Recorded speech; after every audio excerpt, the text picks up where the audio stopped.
الحمد لله نحمده ونستعينه ونستهديه ونسترشده نعوذ بالله من شرور أنفسنا ومن سيئات أعمالنا من يهد الله فلا مضل له ومن يضلل فلا هادي له أشهد أن لا إله إلا الله وحده لا شريك له وأن سيدنا محمدا عبده ورسوله اللهم صل وسلم وبارك على سيدنا محمد وآل سيدنا محمد كما صليت وسلمت وباركت على سيدنا إبراهيم وعلى آل سيدنا إبراهيم في العالمين إنك حميد مجيد.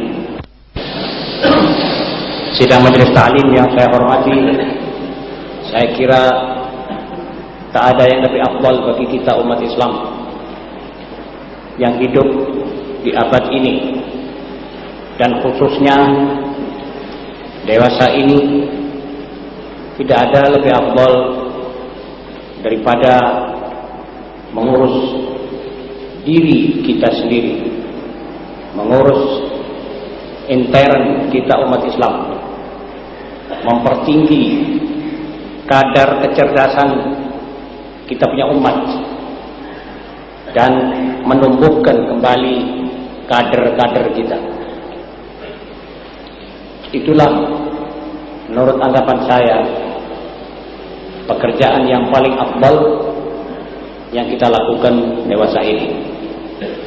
Sebab dalam berpacu ideologi, dalam pacuan politik, dalam pacuan segala-galanya di dunia ini yang dilandasi oleh serba ngebut, maka sungguh tidak tepat kalau umat Muhammad sallallahu alaihi wasallam masih tetap di belakang, masih tidak bisa ngejar kekurangan dan kelambatannya.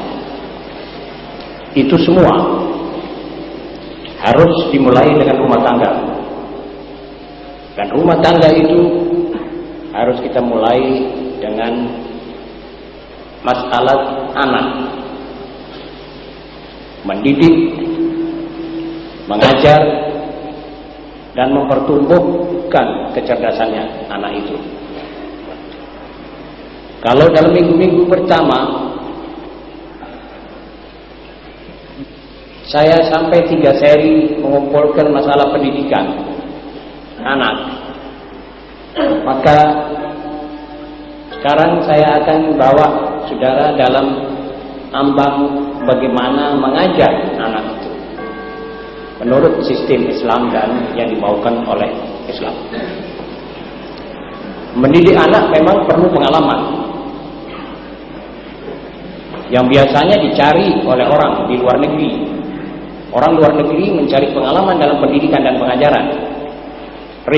Riset para profesor dan ahli-ahli pedagogi itu memerlukan waktu, modal, dan tenaga.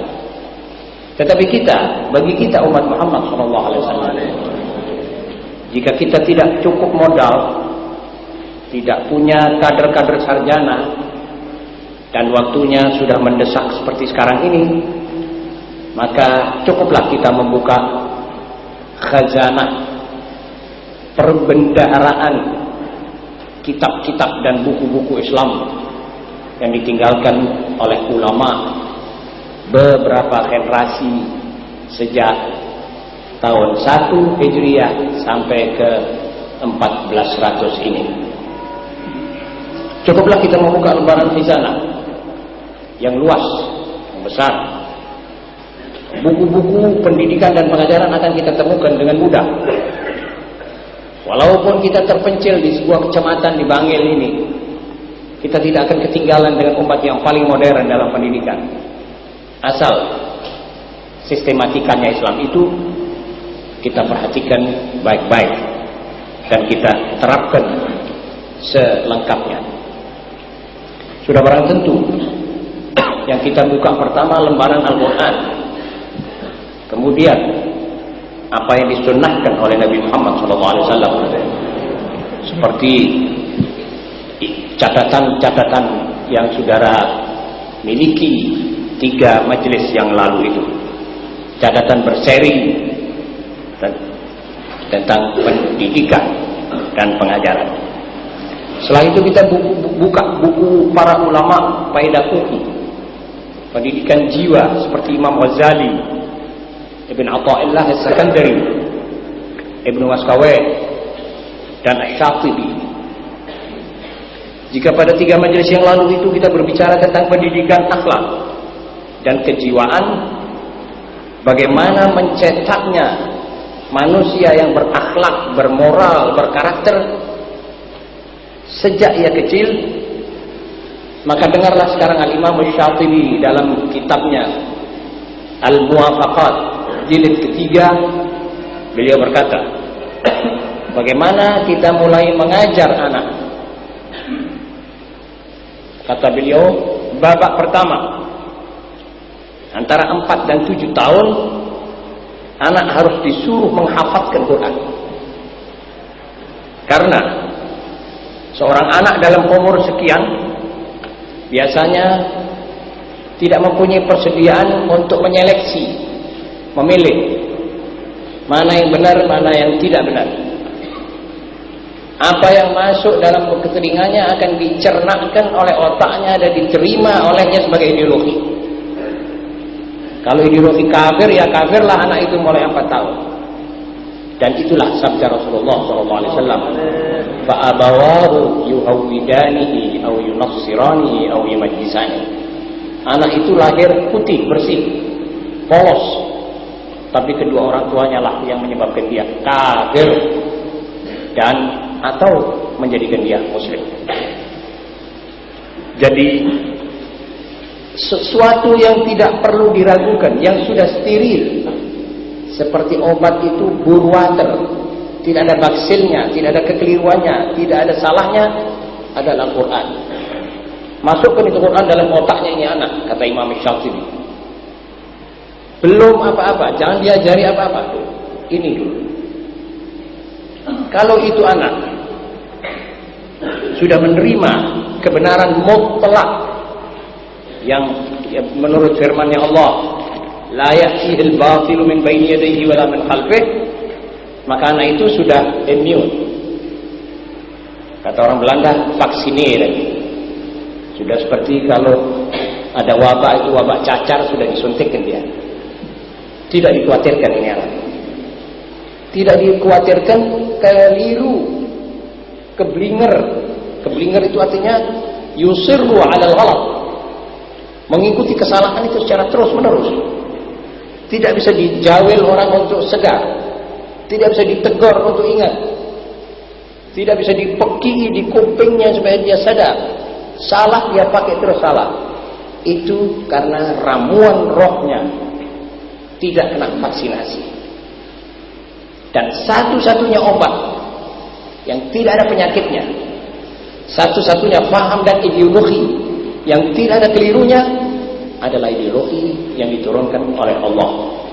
Dan ini murni, tidak perlu dihancurkan lagi oleh pikirannya, dan tidak perlu ditapis lagi.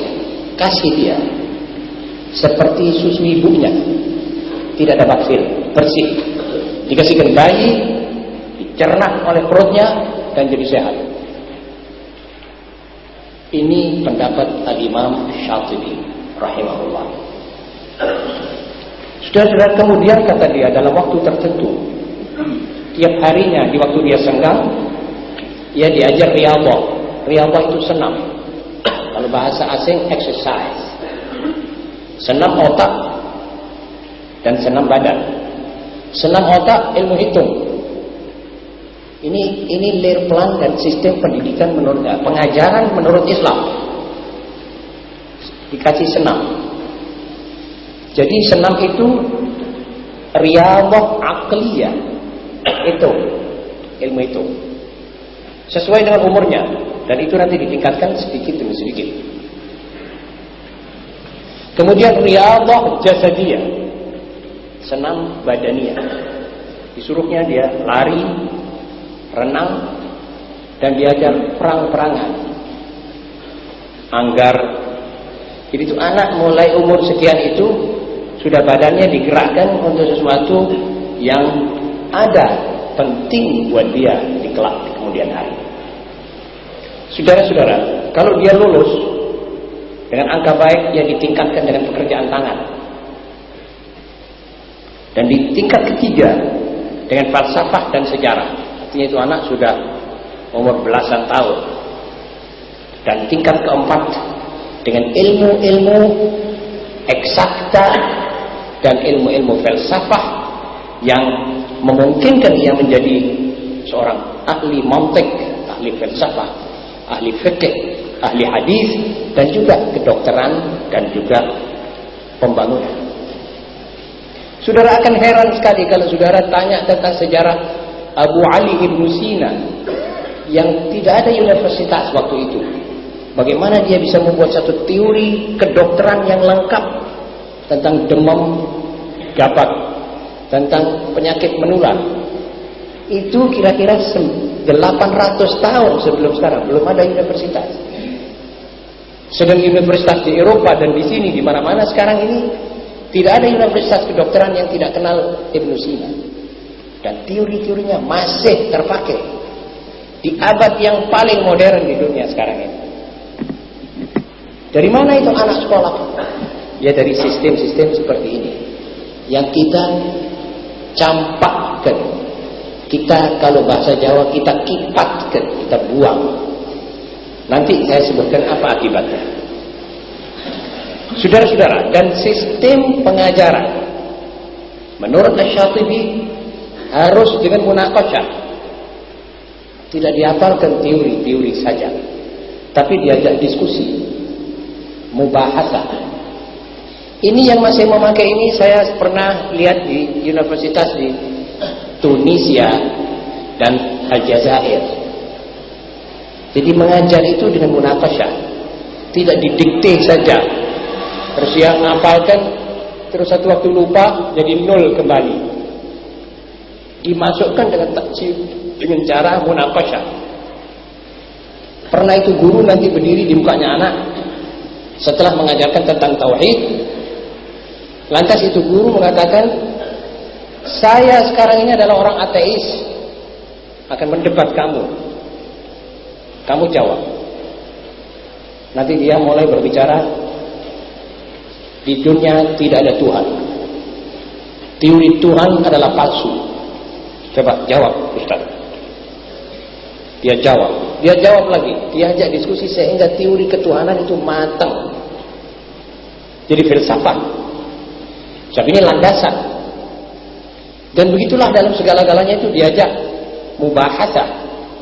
Tidak disuap seperti sementara cara mengajar di dunia ini. Akhirnya timbullah anak-anak dan orang-orang yang berpengertian betul-betul.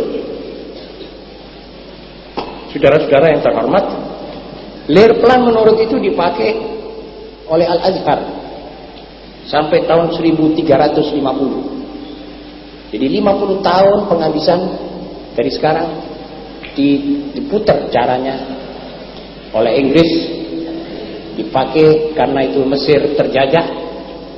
Sistem dan pendidikan Al-Azhar dikuasai oleh Dunlop, Master Dunlop, orang Inggris, maka dirubah caranya, di setel begitu rupa, akhirnya hal-hal semacam itu tidak ada. Jadi ulama yang sudah dapat syahadah alimiyah dari Al-Azhar itu kalau dilemparkan dia di Sorbonne dan di Bonn atau di Oxford, di London atau di Amerika, dia datang itu dengan dada yang besar dan merasa dia setara dengan yang ada. Dia tidak minder.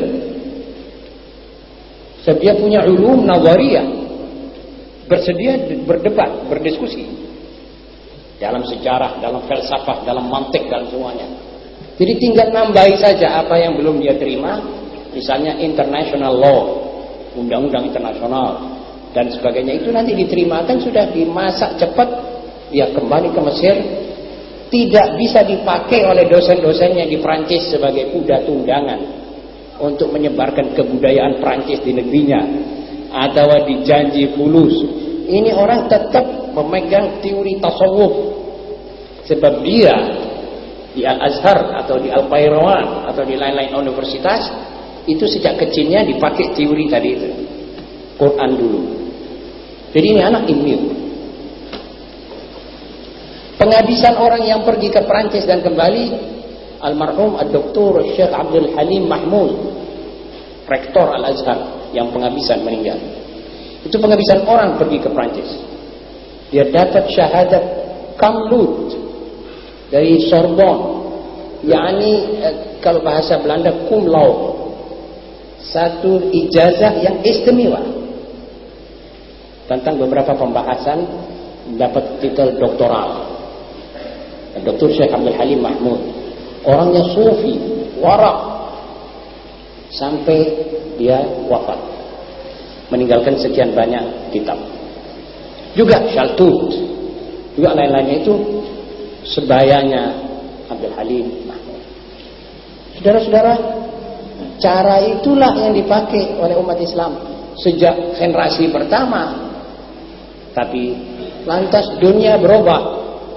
Lantas umat Islam terjangkit penyakit latah, ikut ke barat, menerima, mengimpor sistem pendidikan dan pengajaran ala barat. Jadi anak diajari nyanyi, diajari tepuk tangan, pergi dansa dulu, sampai diperdengarkan nyonya manis siapa yang punya, dan seterusnya dan seterusnya. Akhirnya itu anak, ilmu pengetahuannya dilempari sedikit, itu anak sudah tidak bisa ilmu. Apa saja yang dihadapannya menjalar kepadanya. Akhirnya rusaklah anak. Jadi barat akhirnya mengekspor dia punya pendidikan dan pengajaran. Kita harus bayar mahal.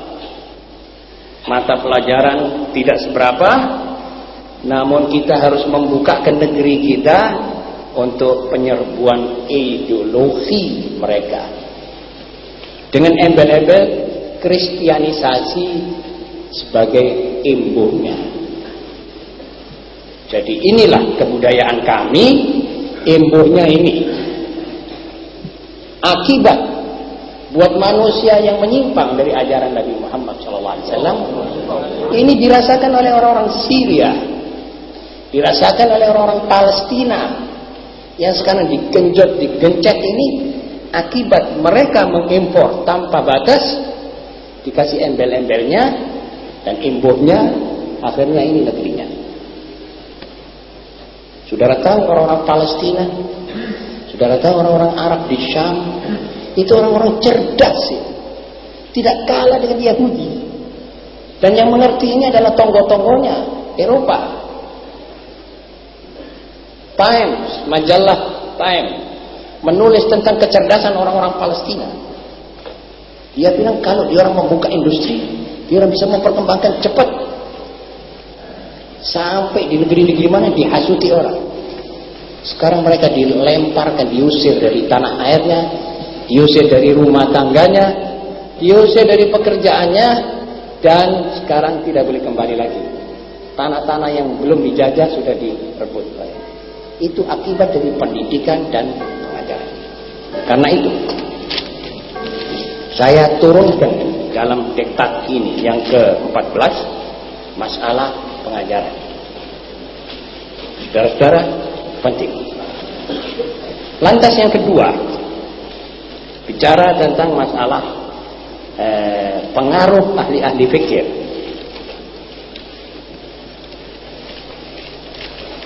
Sudah tidak syak lagi bahwa tiap bangsa dan tiap umat ada ahli fikir.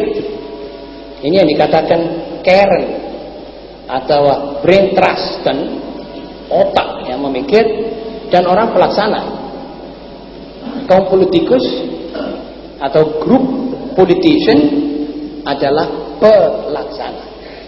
Tapi siapa otak yang menggodok, yang mengambil resep, membuat resepnya, yang membuat blueprintnya? Ini ahli fikir.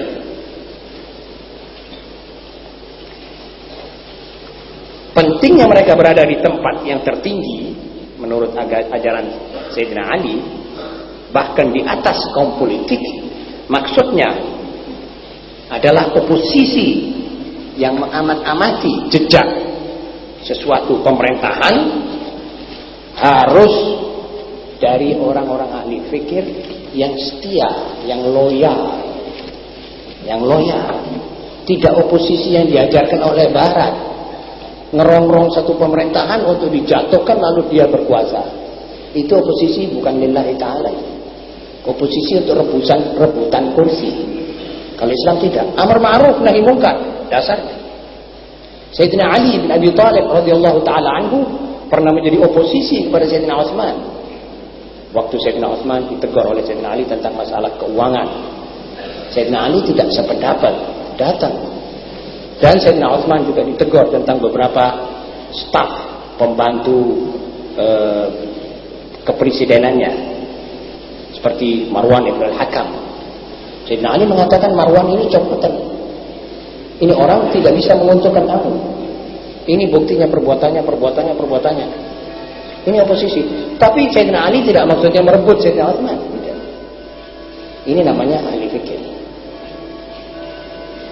Jadi oposisi demikian akan menyebabkan timbulnya suatu tegur sapa di antara rakyat dan imamnya rakyat. Tapi oposisi dari Barat yang menjatuhkan pemerintah akan menjadikan luka kekalahan dari sesuatu pemerintah tidak akan hilang sama sekali. Namun bagaimanapun Islam tetap berpegangan pada amar ma'ruf nahi munkar. Inilah alinea kedua. Saudara-saudara, marilah kita baca apa yang saya terangkan dalam alinea pertama. Ditingkatkannya pengajaran Al-Quran pada tunas muda Islam akan menghasilkan 4 keuntungan. Ini keuntungan bagi seorang muslim yang anaknya mulai diajar Al-Quran. Pertama, tangkasnya ingatan dan kecerdasan anak. Saudara-saudara, saudara tidak mungkin bisa membayangkan betapa seorang anak diberi apalan-apalan Al-Quran, lalu dia kalau besar menjadi satu orang tangkas. Tangkas itu cekat-cekat, dia melihat sesuatu cepat mengerti, cepat merasa. Jadi otaknya itu sensitif, sebab rohnya berisi Al-Quran. Jadi otaknya ini anak padang. Jadi seperti saya sekarang melihat saudara, dan saya cepat mengerti bahwa ini namanya ini yang saya kenal, ini tidak saya kenal. Seketika ini saya tahu, sebab cahaya cukup. Begitu juga kalau rohnya seorang cukup cahaya, cukup nur, maka dia akan bisa menangkap ini lalu lalangnya ideologi dan lalu lalangnya pendapat-pendapat. Dia bisa tahu ini benar, ini salah, salah, benar, salah, benar. Dengan cepat, tangkas. Ini satu keuntungan. Coba tidak ada keuntungan lain kecuali ini, saya kira cukup. Yang kedua, lekatnya stempel kepribadian di masa dewasa. Jadi seorang yang dia berkepribadian itu tidak bisa hilang kepribadian muslimnya. Stempelnya itu stempel yang ada sesuatu menyebabkan dia dalam, bukan stempel tulisan. Kalau sekarang ini kita ajar anak tanggung-tanggung, keluar saja luntur. Sebab melihat derasnya ini hujan daripada akhlak yang tidak baik ini, menyebabkan ini anak sudah tidak bisa tahan. Sebentar saja rusak. Setiap yang dilihat menggiurkan, mengagetkan, jadi kejutan. Melihat satu anak gadis cantik, jalan bajunya tidak rapi. Dia melihat itu, dia merupakan satu kejutan. Keluar lagi, dia melihat advertensi bioskop, terkejut lagi, jadi shock. Lama-lama luntur, kepribadiannya tidak kuat. Tapi stempel yang dimiliki oleh anak yang rohnya distempel oleh Al-Quran sejak dia kecil, itu stempelnya jeru, dalam, terukir, tidak bisa luntur. Bisa terisi debu tapi tidak luntur, tidak hapus sama sekali. Ini keuntungan kedua. Keuntungan ketiga, tidak parahnya pengaruh penyelewengan jika ia sampai menyeleweng kelak. Siapa tahu manusia bisa juga berbuat dosa.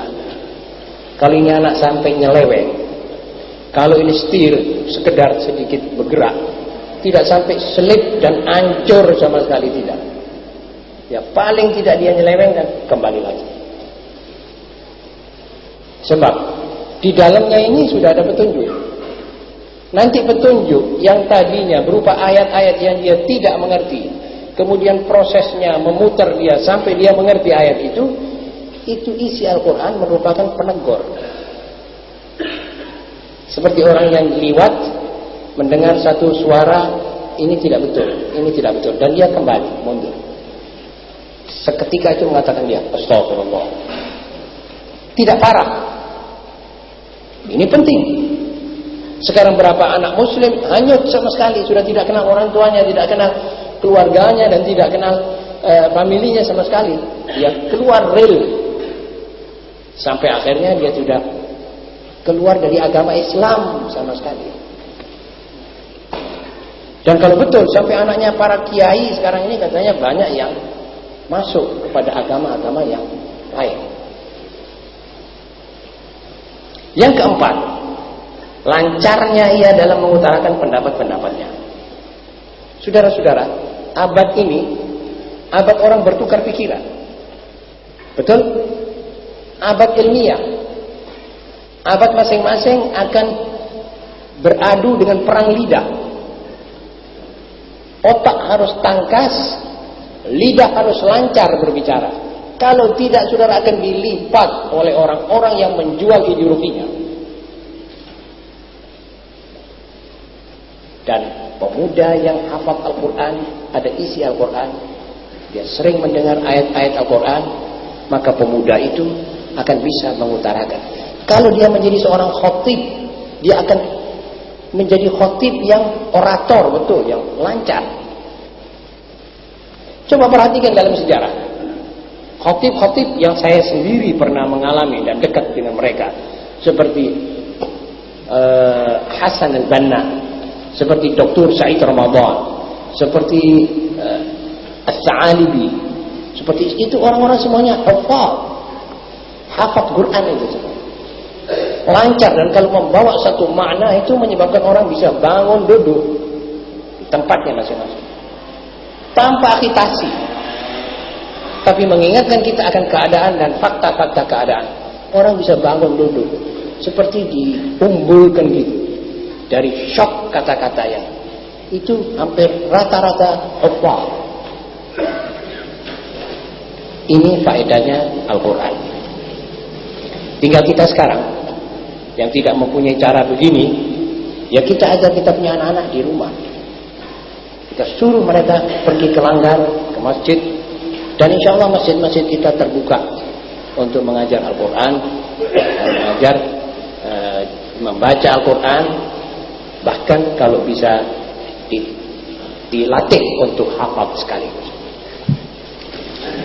Saudara-saudara, kedua, Islam mengutamakan pengaruh ahli fikir terhadap kaum politik, tidak sebaliknya. Sebab oposisi mereka akan merupakan oposisi yang korektif dan loyal. Begitu kata Sayyidina Ali bin Abi Thalib. Tadi saya sudah jelaskan, di kebanyakan negara oposisi itu hanya mau merebut kursinya perdana. Tapi yang dimaksud oleh Islam tidak demikian. Oposisi hanya menegur. Kamu boleh berjalan terus kalau perlu, tapi teguran ini pertimbangkan. Dan itu ahli fikir. Kalau di dalam satu negara tidak ada ahli fikirnya, maka pemerintahnya akan nyasar terus tanpa ada yang mengerem itu semua. Ketiga, dewasa ini ideologi bisa menjalar dan menular ke segala penjuru. Kita tentu ingat betapa cepat menjalarnya ideologi komunis, hipis, eksistensialis ala Carter, ala Sartre, dan ideologi gelap lainnya. Atas dasar itu, jika kita tidak memperkokoh ideologi Islam, maka seluruh umat Islam akan menerima dan akan tunduk pada ideologi Barat melalui manusia-manusia kolaborator yang bercokol di mana-mana.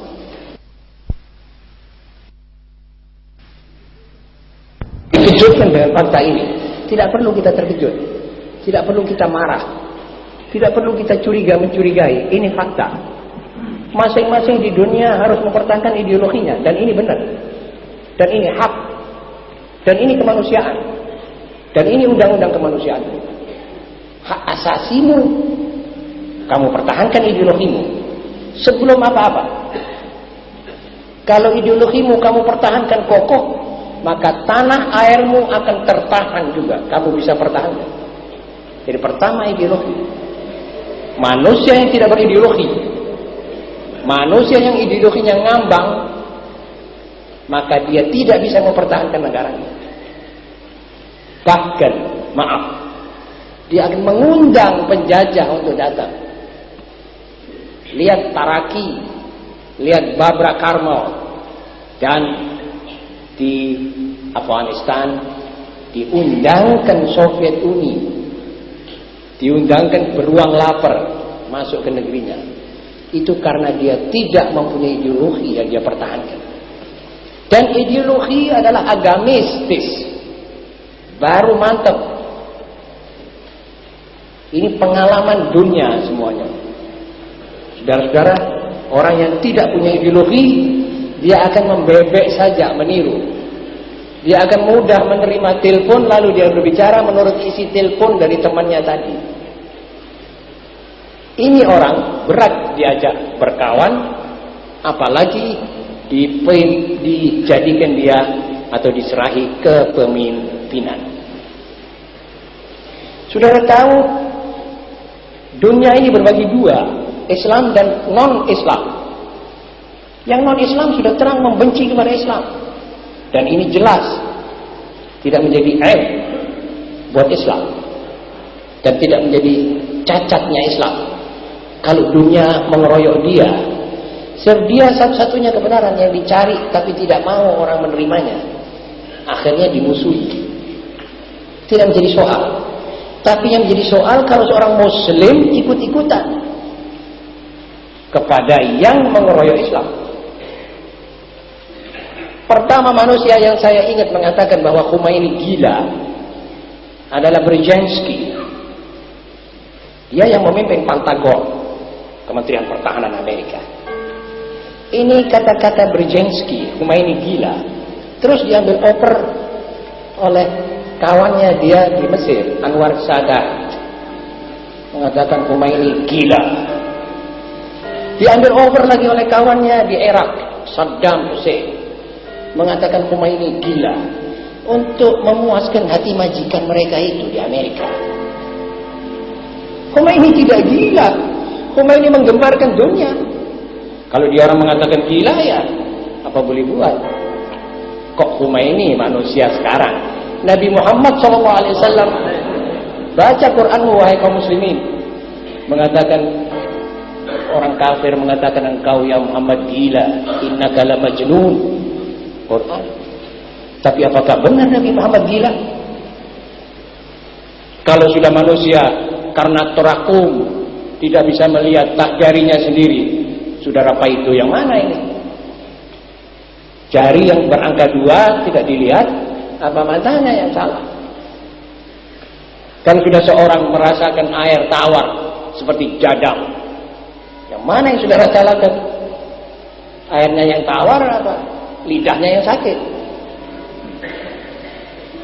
Jadi nanti kalau saudara mendengar di Indonesia orang mengatakan Khomeini gila, itu sudah lumrah. Itu suara, bukan suara asli. Suara pendikte yang satu tadi itu, Pentagon dan Amerika Serikat, yang jengkel, bukan jengkel Khomeininya, jengkel Islamnya Khomeini. Jelas saudara-saudara? Jadi nanti kita bisa menerima ideologi mana-mana kalau kita tidak cerdas, tidak ada ideologi. Karenanya ideologi perlu ditanam. Seorang Indonesia misalnya berpegangan pada Pancasila, ketuhanannya harus ditafsirkan menurut Islam, saudara-saudara. Kalau tidak, ketuhanan itu tidak ada artinya buat seorang Muslim. Mesti Islam itu qul huwallahu ahad. Dan sungguh tragis kalau ideologi umat Islam ini disepelekan begitu saja, seperti tidak ada. Itu tidak benar. Dan itu tidak menguntungkan negara. Pasti. Artinya tidak bisa kuat negara ini kalau qul huwallahu ahad akan disingkirkan dengan halus atau dengan kasar atau dengan ejekan atau dengan intimidasi. Tidak ada orang yang untung di situ. Yang untung Yahudi, Nasrani dan komunisi. Cuma itu dok. Nah, kalau orang memang mencari keuntungan sana, jelas kita tidak bisa ikuti. Kita tidak wajib mengikuti itu. Saudara-saudara, yang keempat, ahli ilmu jiwa Islam mengatakan segala kejahatan moral dan tindak kriminal semuanya bersumberkan suatu penyakit jiwa yang berbahaya, yaitu egoisme. Egoisme artinya suka pada dirinya sendiri, menyembah dirinya sendiri, mengabaikan orang lain punya kepentingan. Itu egois. Tidak melihat orang lain, tidak menoleh kepada kepentingan orang lain dan maslahat orang lain. Dia bilang di sini, pencuri adalah seorang egois, sebab ia mau menguasai harta benda orang lain tanpa capek. Wataknya pencuri itu mau cepat saja dia kaya, mau mensita harta orang lain tanpa dia cari duit, tanpa perlu dia ke pasar, pulang dari pasar, tani, membajak tanah, pergi panen, itu tidak perlu sudah. Pokok hasil panennya si A saya mau curi. Ini egois. Artinya dia tidak menghargai capeknya orang. Kalau dia tidak egois, dia tidak akan berbuat itu. Pemain judi egois.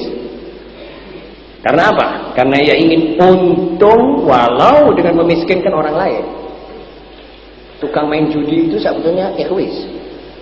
Sebab dia kepingin cepat kaya walaupun yang diajak main ini sudah menjadi miskin dan melarat. Kalau orang yang ada perasaan mahabbatul ghair, sayang kepada orang lain, kalau ada perasaan tepo seliro, dia tidak akan mau main sampai orang lain ini miskin atau menyebabkan orang lain susah untuk keuntungannya diri sendiri. Ketiga, pelacur, egois. Karena ia ingin melampiaskan syahwatnya dengan menginjak-injak kehormatan orang lain. Tiap pelacur di dunia atau melacur istrinya orang, atau melacur ibunya orang, atau melacur adiknya orang, atau kakaknya orang. Ya ini artinya dia juga punya ibu, punya kakak, punya adik, punya istri, punya semua. Jadi kemungkinan dia tidak bisa menepos seliro.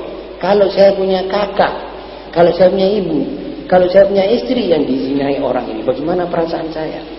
Oh, ya sudah jelas engkau akan marah. Baik, kalau sudah sampai ke situ, kenapa engkau berbuat ke orang lain, terhadap orang lain? Kenapa kamu rusak pagar ayunya orang lain? Dia bilang, ya saya mau melampiaskan, saya punya hawa nafsu. Ini egois. Ini yang dikatakan egois. Karena ini orang egois, dia tidak akan bisa diajak berkawan bersama satu masyarakat. Kalau hukum Islam dia bilang, bunuh ini orang egois kalau dia sudah punya istri. Apalagi kalau dia sudah punya istri, mau merusak istri orang, ini hukumnya Islam, dibunuh. Kata orang Barat, wah kok cek kejamnya. Sebab kalau tidak begitu, ini masyarakat semua dirusak oleh satu orang yang pikirannya dan pendapatnya egois begini.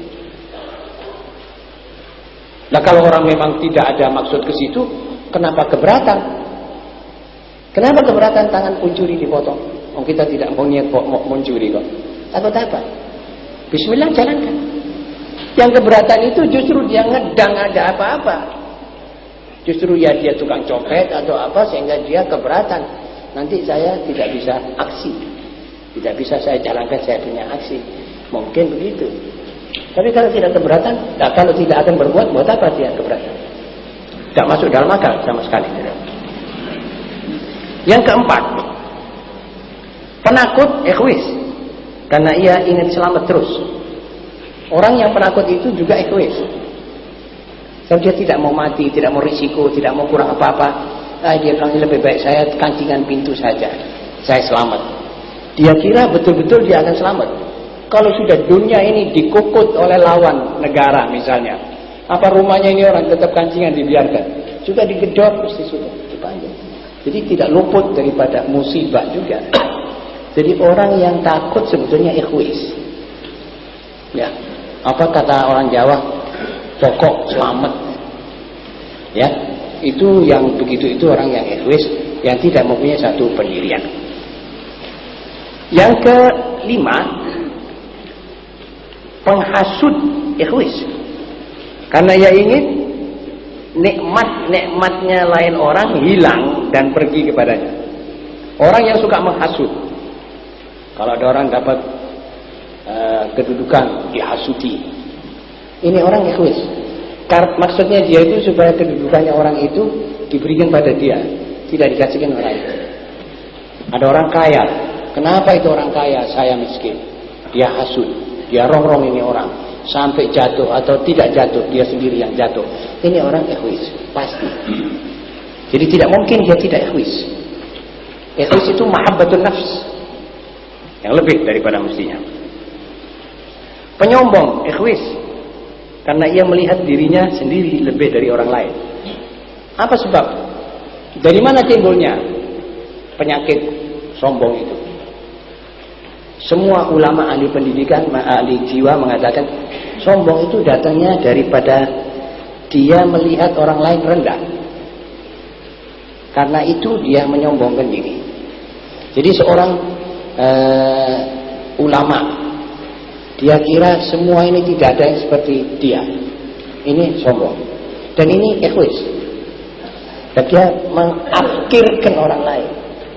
Mengira orang lain tidak alim seperti dia. Atau tidak ada orang di dunia lebih alim dari dia. Ini egois.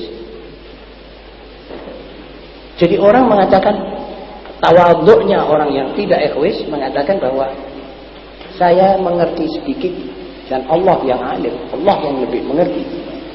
Itu orang mutawadhi, itu orang alim. Keenam, pengikir, egois. Karena ya keberatan hartanya kurang. Orang yang medit. Orang yang medit itu egois apa tidak egois? Egois. Sebab dia tidak mau duitnya itu keluar. Tidak mau apa-apanya itu keluar. Tikar saja dipinjam orang tidak boleh. Sebab dia khawatir nanti tikernya rusak atau apa. Ini egois. Duitnya tidak mau disedekahkan, disimpan saja, ditumpuk. Namanya ini suka dirinya sendiri. Wa akhiru da'wahum, duitnya tidak sampai dimakan oleh dia.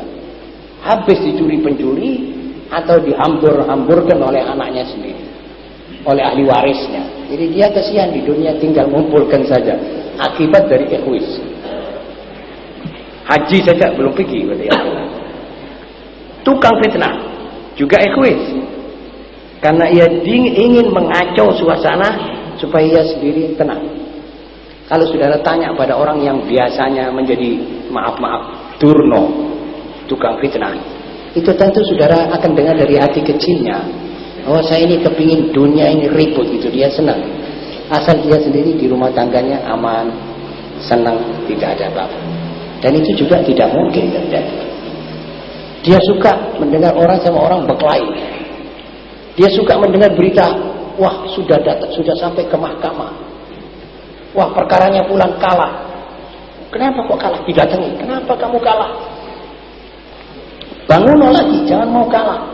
Kebenaran adalah di tanganmu. Diubupi sampai bangun lagi. Dia senang melihat itu. Seperti kalau ada orang berkelahi seperti orang berbau panggangnya sate, itu dia senang, girang. Sampai nanti dia sendiri terlibat dalam satu fitnah, dia menjerit dan tidak ada orang yang nolong. Jadi tukang fitnah ini perasaannya itu supaya dunia ini berkobar semuanya dan dia yang menonton dengan senang dan nikmat. Itu ikhwis.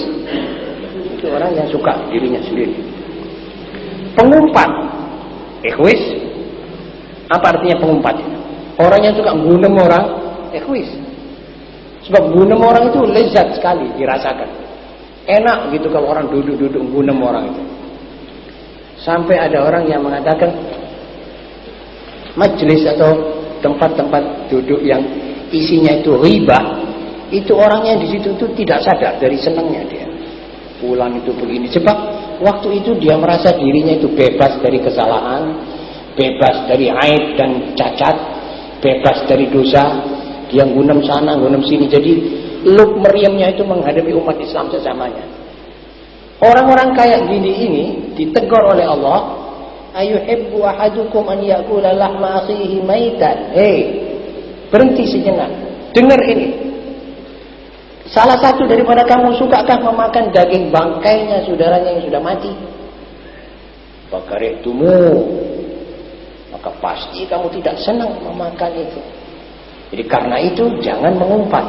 Jadi mengumpat, menggunem dianggap oleh Allah setara dengan seorang makan dagingnya orang jenazah. Apa ada kira-kira orang yang suka makan daging orang yang sudah membangkai? Dagingnya manusia, bukan bangkainya segala bangkai. Bangkainya manusia, waliyadzubillah. Ini satu contoh. Dan karena ikhwis itu harus ditegur dengan cara begitu. Penyuap, ikhwis. Yang disuap juga ikhwis. Dan semuanya itu kepingin masing-masing itu kaya atas risiko bangsanya, risiko pemudanya, risiko tanah airnya, tidak peduli. Pokok aku kaya dulu. Ada orang datang menyelundup senjata. Lalu sang buana mengatakan, apa ini isinya? Senjata, sudah. Saya kasih kamu 10 juta. Iya, sudah, sini 10 juta. Masukkan ini. Ada orang masukkan candu. Silahkan kamu candu sini. Separuh-separuh, 50-50. Ada orang masukkan marijuana. Ada orang masukkan film-film, blue film. Buka, pintu terbuka. Pokok kamu bayar kepada aku. Aku tok. Ini tidak memikirkan. Lah nanti pemuda dari bangsa Indonesia ini bagaimana kalau sebegini banyak marijuana dan candu masuk dari pintu gerbang saya ini? Saya ini nanti bagaimana oleh Allah Subhanahu wa taala? Di Jahannam tingkat yang keberapa saya akan masuk? Kan mestinya orang punya pikiran begitu, tapi ikhwis tidak. Saudara-saudara, penyuap dan yang disuap dua-dua ikhwis. Banyak orang yang main suap-suapan ini kalau melihat rumah ya sudah tutup dari banyaknya duit yang dimiliki. Padahal dia makan gaji. Sebetulnya tidak mungkin dia dalam 20 tahun bekerja bisa menutup rumah harganya 30, 40, 60 juta. Tapi karena berkat duit panas tadi dia berbuat demikian. Ini sebetulnya karena ikhwis. Saudara-saudara, pemarah juga ikhwis. Karena yang ingin melampiaskan amarahnya dengan menghancurkan lain orang. Orang yang marah dimasukkan kategori orang komunis. Karena dengan demikian maka orang itu sudah tidak peduli ini orang dihabisi nyawanya atau apa. Pokok saya punya marah dan saya punya nafsu ini puas. Kadang-kadang dipukul, kadang-kadang dimaki habis-habisan. Ini tidak benar. Saudara-saudara, dengan demikian maka semua yang ada di diktat ke-14 ini sudah saya komentari. Tinggal ada pertanyaan yang itu hari belum kita jawab. Saya persilahkan.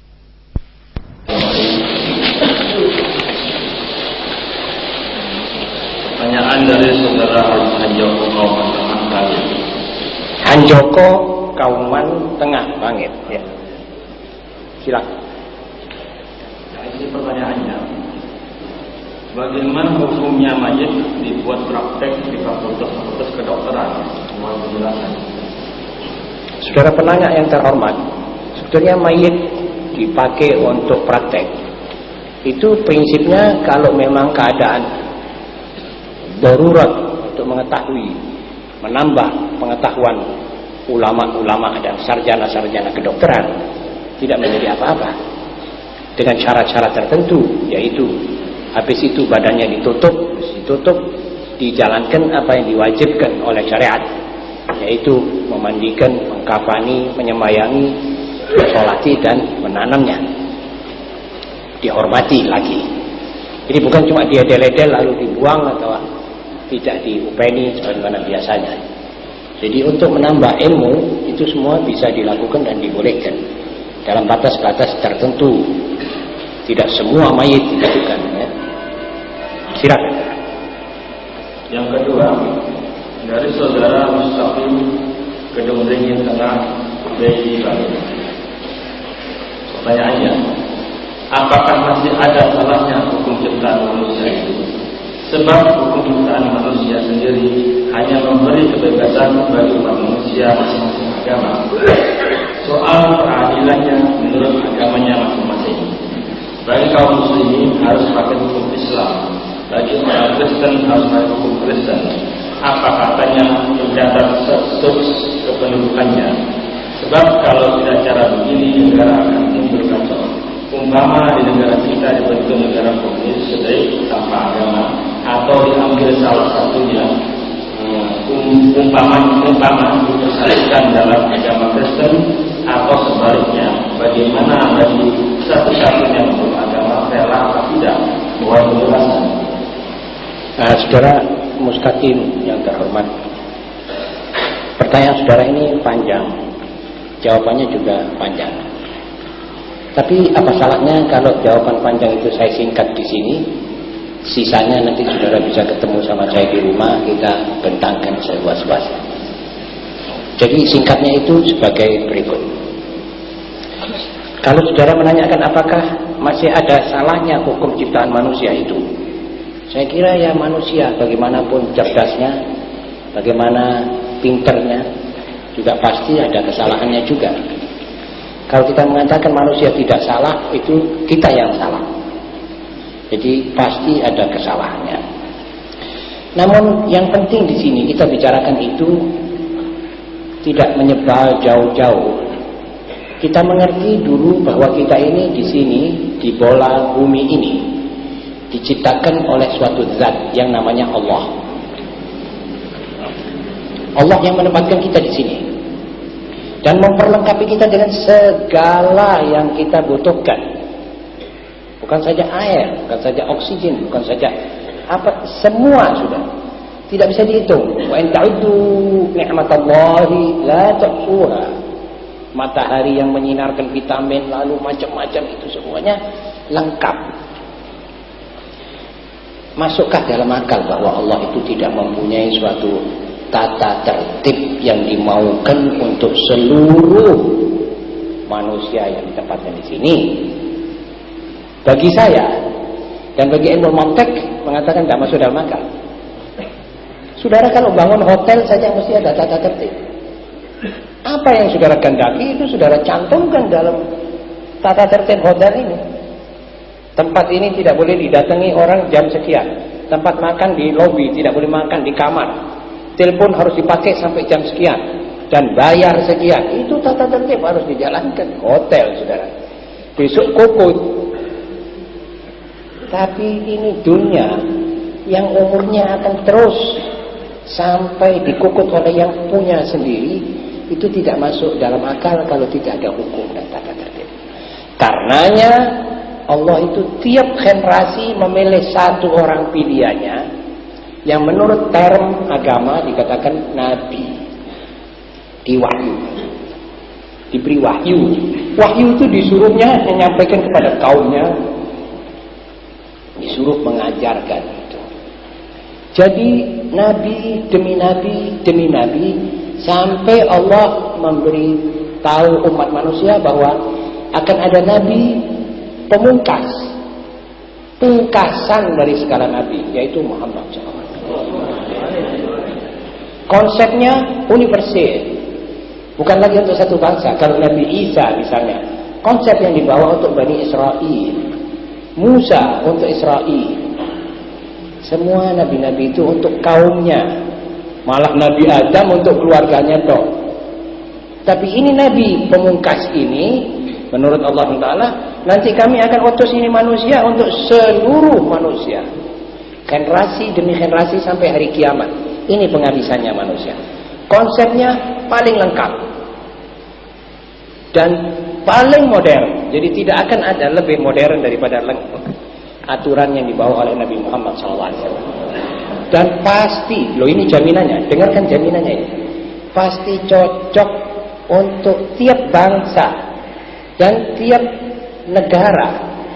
Ruang dan waktu tidak tabu kepada ajaran yang kami serahkan kepada Muhammad SAW.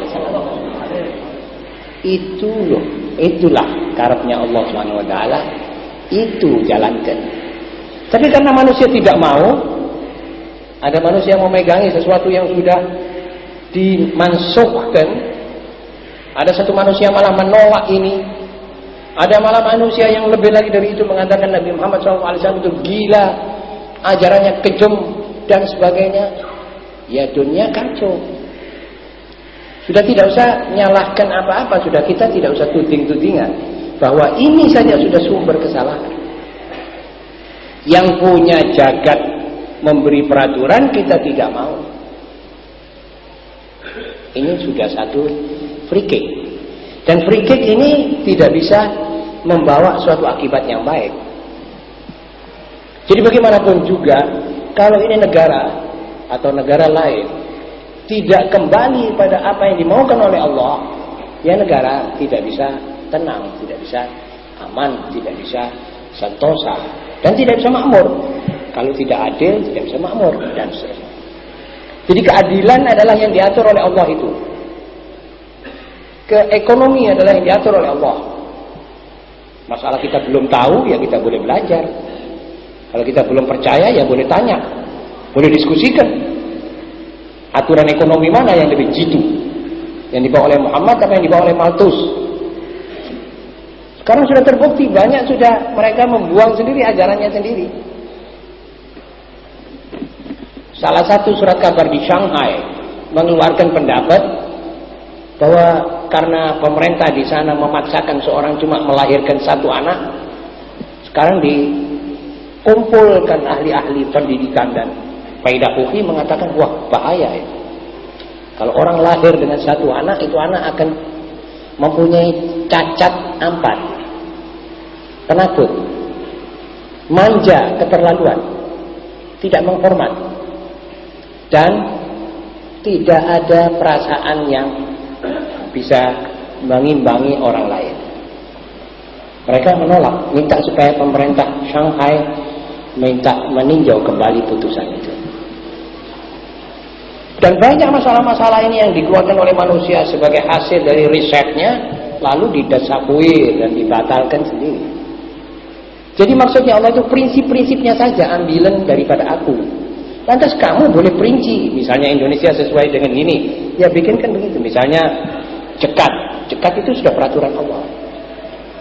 Caranya mengumpulkan jekat, siapa yang harus dibebani jekat, dan sebagainya itu nanti DPR, MPA dan lain-lainnya itu yang melaksanakan. Cuma itu saja maksudnya Allah SWT. Kenapa kita keberatan? Karena Amerika keberatan, Amerika sekarang dalam satu fitnah yang buta tuli. Karena Eropa keberatan, Eropa sekarang hidup dalam ketakutan dan fitnah dan buta tuli. Siapa yang mengatakan bahwa orang Eropa itu aman? Coba tanyakan. Semua tidak bisa tidur, kan semua minum pil tidur kalau mau tidur. Kita di Kecamatan Bangil alhamdulillah tidur nyenyak, tidak ada apa. Sebab belum sampai 100% itu semua ke sini. Kalau sampai 100% ke sini, Pak, insya Allah kita juga tidak bisa tidur. Saudara-saudara, itu sebabnya kesalahan. Kalau tidak ada kesalahan, tidak ada akibat. Jadi prinsip-prinsipnya itu dijalankan. Habis itu selesai. Kamu harus percaya pada Allah yang esa. Prinsip. Atas caranya meresapkan ini pada ideologi negara dan lain-lainnya itu bisa diatur. Jadi inilah kira-kira jawaban saudara. Mustaqim, dan mudah-mudahan bisa kita lanjutkan dalam pembahasan pribadi di rumah di waktu senggang, bukan sekarang. Silakan, ada pertanyaan.